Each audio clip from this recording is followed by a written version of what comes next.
Today we are embarking on an adventure to the picturesque flatlands of Lincolnshire.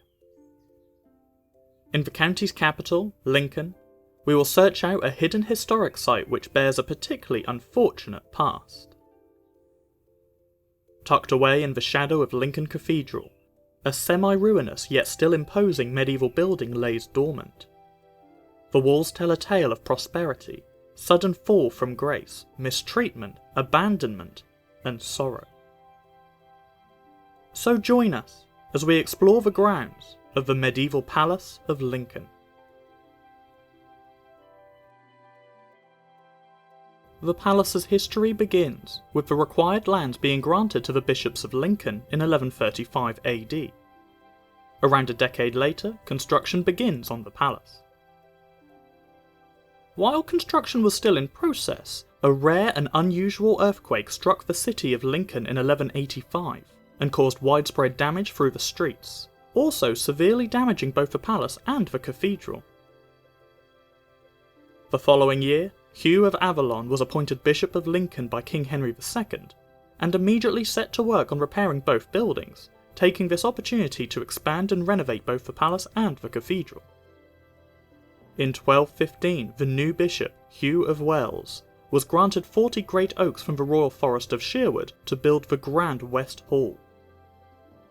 With each successive bishop to take over, the palace witnessed further expansion, with both the fortified porch and the extensive gardens being the next grandiose projects. The expansion of the palace continued all throughout the 13th century, and by the 15th century, changes in architectural taste and fashion had condoned the modernisation of the entire palace complex to keep it up to date with current trends. The 1400s saw a great gain of wealth for the Diocese of Lincoln, earning most of its riches from the wool trade, following a similar story to the financial triumphs of the neighbouring East Anglia.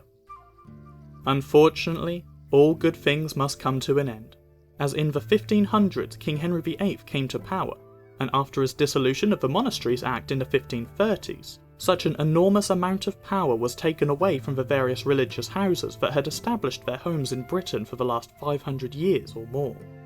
The various friaries, priories and abbeys, working for religious orders such as the Dominicans, Benedictines, Franciscans and many more, suddenly found themselves poverty-stricken, and many were forced to close their doors for the last time. One by one, the monasteries were bought up for the land they owned, their livestock, and even the bricks and mortar of the churches itself.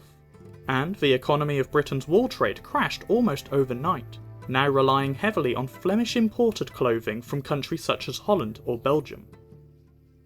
This sudden religious and power crisis put upon the religious houses quickly put a strain on the many palaces and halls owned by the more powerful members of the church.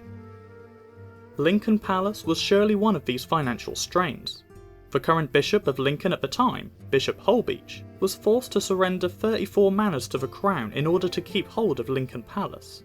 But he could not afford the upkeep of living there, so abandoned the palace in favour for a smaller residence at nearby Netherham. The next century saw further decline for the palace at Lincoln.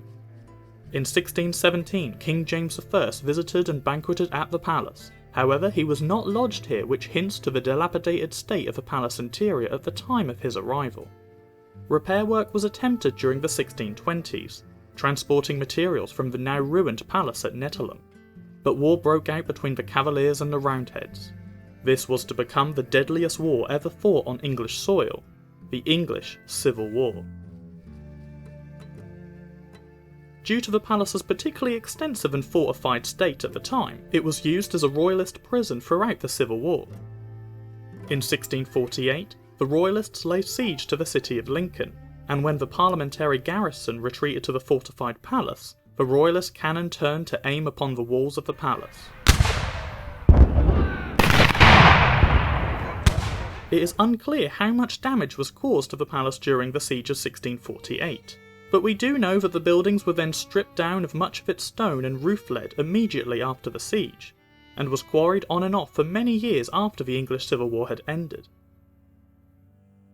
In 1652, Colonel James Berry purchases the palace and converts the surviving buildings into a domestic house.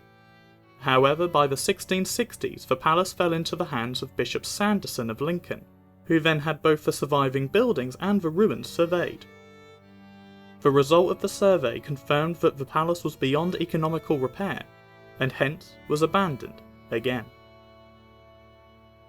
The site was quarried for their stone, and for the next century, the ruins of the palace became the main building material for the repair works of the cathedral. From the 1700s to the 1900s, the keys to the once grand, now ever more diminishing palace was handed over to multiple new residents, until in 1954, Lincoln Palace was placed in the guardianship of the Ministry of Works, now known as the English Heritage.